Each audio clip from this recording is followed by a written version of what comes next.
শুভ সকাল বন্ধুরা, কেমন আছো তোমরা সবাই? ক্রেজি রূপো ব্লগের আরও একটি ভিডিওতে তোমাদের সকলকে স্বাগত জানাই। বাজে এখন সকাল 6টা। আজ ওয়েদারটা দেখো, এবার মনে হচ্ছে যে হ্যাঁ, পুরোপুরি শীতকালটা পড়ে গেছে। সকালবেলা ঘুম থেকে উঠেই দেখি এত পরিমাণে কুয়াশা পড়েছে, মানে জাস্ট বলার কথা নয়। আর এত সকালবেলায় আজকে ওঠার কারণ হচ্ছে আজ ছিল রাস পূর্ণিমা, বাড়িতে লক্ষ্মী পুজো। তো যার কারণেই খুব সকাল সকাল ঘুম থেকে উঠে পড়েছি। যদিও ভিডিওটা দিতে আমার অনেকটাই দেরি হয়ে যাচ্ছে, তো তার কারণটা হচ্ছে আমার শরীরটা ভীষণই খারাপ ছিল এই কয়দিন, আর এখনও কিন্তু আমার শরীরটা অসুস্থই রয়েছে। তো যাই হোক, সেসব কথা বাদ দাও, তোমরা ভিডিওটা কন্টিনিউ দেখতে থাকো, আশা করছি খুব ভালো লাগবে তোমাদের। যেহেতু বাড়িতে লক্ষ্মী পুজো, তো স্বাভাবিকভাবেই সব কিছু নিরামিষে রান্নাবান্নাও হবে। তো তার জন্যই দেখো সকাল সকাল ঘর বারান্দা ঝাড়ঝুপ দিয়ে যা বাসন কোসন ছিল সেগুলো মাজা ঘষা করে নিয়ে গ্যাসটা আগে ভালো করে মুছে নিচ্ছি। কারণ আমার তো আর এক্সট্রা কোনো ওভেন নেই নিরামিষের, তো এই একটাই, সেই কারণে যখন নিরামিষ রান্নাবান্না হয় তখন ভালো করে মুছে কুছে নিতে হয়। আর আজ যেহেতু আমি ঠাকুরের ভোগটাও এই গ্যাসের মধ্যেই রান্না করব, তো সেই কারণে এই জায়গাটাও ভালো করে মুছে কুছে নিচ্ছি। আর এই যে চৌকিটা রয়েছে সেটাকেও আমি ভালো করে মুছে নেব। আর এদিকে দেখো গ্যাসের একটা পায়ার নাটটা না খুলে গেছে, তো সেটাই লাগিয়ে নিচ্ছি, ওটা ঠিক করতে হবে। তো পিকলুর বাবাকে বলেছি গ্যাসের মিস্ত্রি ডেকে নিয়ে এসে আর একবার গ্যাসটা মানে ওভেনটা সার্ভিসিং করে নিতে। তো যাই হোক, এখন তো আমাকে রান্না করতে হবে, তো কোনো রকম ওই ঢোকা দিয়ে দিয়ে করে নিই।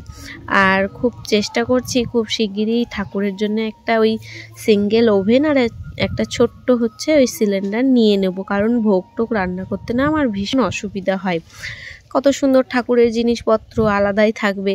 তো পিকলুর বাবার বক্তব্য যে ঠাকুর ঘরটা আগে আলাদাভাবে বানিয়ে নিই, তারপরে না হয় ঠাকুরের জিনিসপত্রগুলো একে একে করো। তো ঠিক আছে, তাই হোক। তো যাই হোক, ওভেন টোভেন সব কিছু ভালো করে মুছে টুছে নিয়ে এদিকে ঘর বারান্দাগুলোও মুছে নিয়েছি। আর সকালবেলায় তো ঠান্ডা লাগছিল, চাদর টাদর গায়ে দিয়েছিলাম, কিন্তু কাজ করতে করতে গাটা একটু গরম ধরে গেল, মানে ঠান্ডা ভাবটা কেটে গেছে। আর কিসের চাদর গায়ে দেওয়া। তো যাই হোক, ঘর বারান্দা আমার মোছা কোচা হয়ে গেছে, এবার ভালো করে স্নান ধান করে নেব।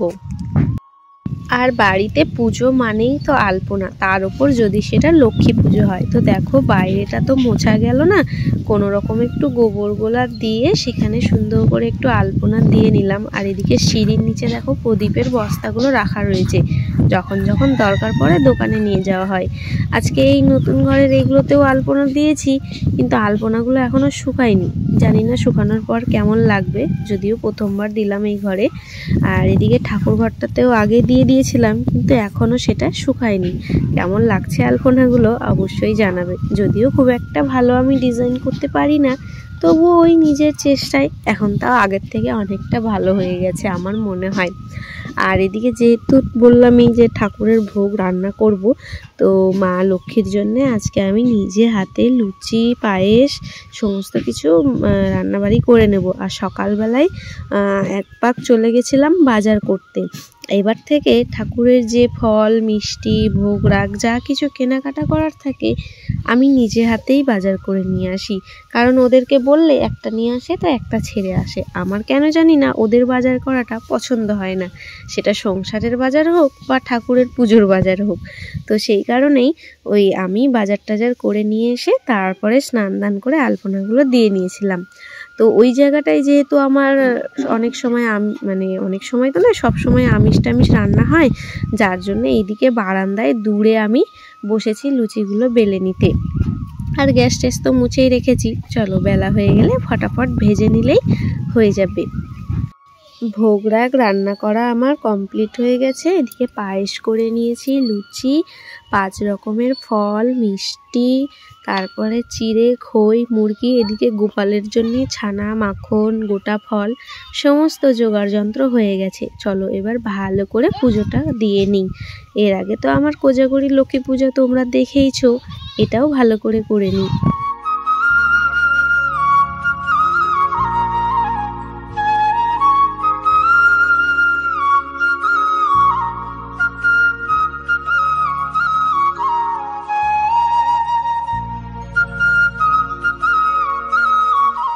হয়ে গেছে আমার পুজো সম্পূর্ণ করা।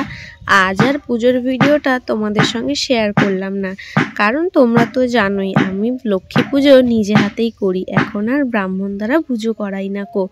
তো যাই হোক, মনোযোগ সহকারে পুজোটা দিয়েছিলাম, যার জন্যে ভিডিওটা আর শ্যুট করিনি, কারণ পুজো করব না ভিডিও করব তোমরাই বলো। তো যাই হোক, পাঁচালি টাচালি পড়া আমার সম্পূর্ণ হয়ে গেছে, একটু পরে প্রসাদটা তুলে নেব। কিছুক্ষণ পরে প্রসাদটা তুলে নিয়েছিলাম, আর এদিকে পিকলু আর ওর বন্ধু বান্ধবরা সবাই খেলা করছিল, ওদেরকে ডেকে এনে প্রসাদ খেতে বসিয়ে দিয়েছি, কারণ প্রসাদ না দেওয়া পর্যন্ত পুজো কিছুতেই সম্পূর্ণ হয় না, তাই না বলো? বাজে এখন সন্ধ্যা 7টা কি 7:30 মতো হবে। চলে এসেছি আমাদের গ্রামের মণ্ডপে। আমাদের গ্রামে একটি বিশাল বটতলা রয়েছে, সেখানে মানে সব রকমের পুজো টুজো হয় আর কি, বারোয়ারির পুজো যেগুলো। তো সেখানেই রাসলক্ষ্মী পুজোটা বেশ ধুমধাম করে হয়। তো এসে দেখি পুজো কমপ্লিট হয়ে গেছে, প্রসাদ টোসাদগুলো এখন দেওয়া হবে। চলো মাকেও একটু দর্শন করে নেব। আর এখানে এসে দেখো কার সাথে দেখা হয়েছে, আশা করছি তোমরা একে অনেকেই চিনতে পারবে। তো যাই হোক, পাগলিটা এসছে দেখো হঠাৎ অন্য রূপে। আসলে ওর হঠাৎ করেই বিয়ে হয়ে যায়, তো তারপর থেকে ওর আর দেখা সাক্ষাৎ ছিল না। এই পুজো উপলক্ষেও এখানে এসেছে বেড়াতে, তো সেখানে ভাগ্যিস গেলাম জন্যে ওর সঙ্গে দেখাটা হলো। তো যাই হোক, এই মানে বাৎসরিক পুজো টুজোগুলোতেই তো সকলের সঙ্গে দেখা সাক্ষাৎগুলো হয়। তো যাই হোক, এখানে আবার পদাবলী কীর্তনেরও আয়োজন করা হয়েছে, প্লাস আগামীকাল রয়েছে বিশাল সাংস্কৃতিক অনুষ্ঠান, ভীষণই ধুমধাম হয়। তবে বিয়ের পর এসে দেখেছিলাম এখানে প্রায় 3 রাত ব্যাপী হরিবাসর টরিবাসর হতো, তবে এখন সেগুলো বন্ধ হয়ে গেছে।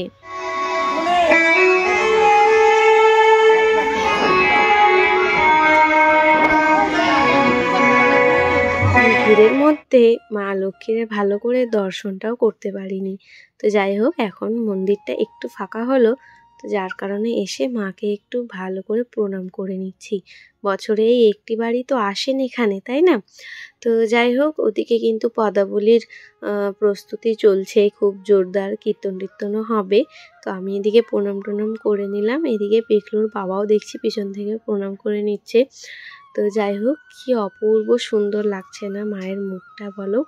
আগে যে এত ধুমধাম হতো এই জায়গাটায়, জাস্ট তোমাদেরকে বলে বোঝাতে পারবো না। তো যাই হোক, এদিকে কিন্তু অনেকটা রাত হয়ে গেছে, লোকজন এখনও আসেনি, কারণ একটু আগেই সবাই পুজো টুজো দেখে গেল। এবার আসবে এক এক করে এসে, এই যে এখানে বসে সবাই এখন পদাবলী কীর্তন শুনবে, আমরাও শুনবো, পিকলুর বাবাও এসে বসবে কীর্তনে। এই পিকলুর বাবা কেন বলছি, পিকলুর দাদু তো কীর্তন করবে, মানে পদাবলীর ওখানে বসবে মঞ্চে। তো তারপরে এদিকে সবাই লোকজন, গ্রামের লোকজন বসার জন্য এখানে জায়গাগুলো করা হয়েছিল। এর মধ্যেই পিকলুর আবার খিদে পেয়ে যায়, তো যার জন্যেই একটু বাড়ির দিকে যাচ্ছিলাম। তো যাই হোক, চলো গিয়ে ওকে খাওয়া দাওয়া করাই। ভিডিওটাও এখানেই শেষ করছি। কেমন লাগলো অবশ্যই কিন্তু কমেন্টে জানাবে। খুব ছোট্ট একটা ভিডিও আজকে তোমাদের সঙ্গে শেয়ার করলাম। যাই হোক, সবাই ভালো থাকবে, সুস্থ থাকবে, সাবধানে থাকবে। দেখা হচ্ছে পরের একটা ব্লগে।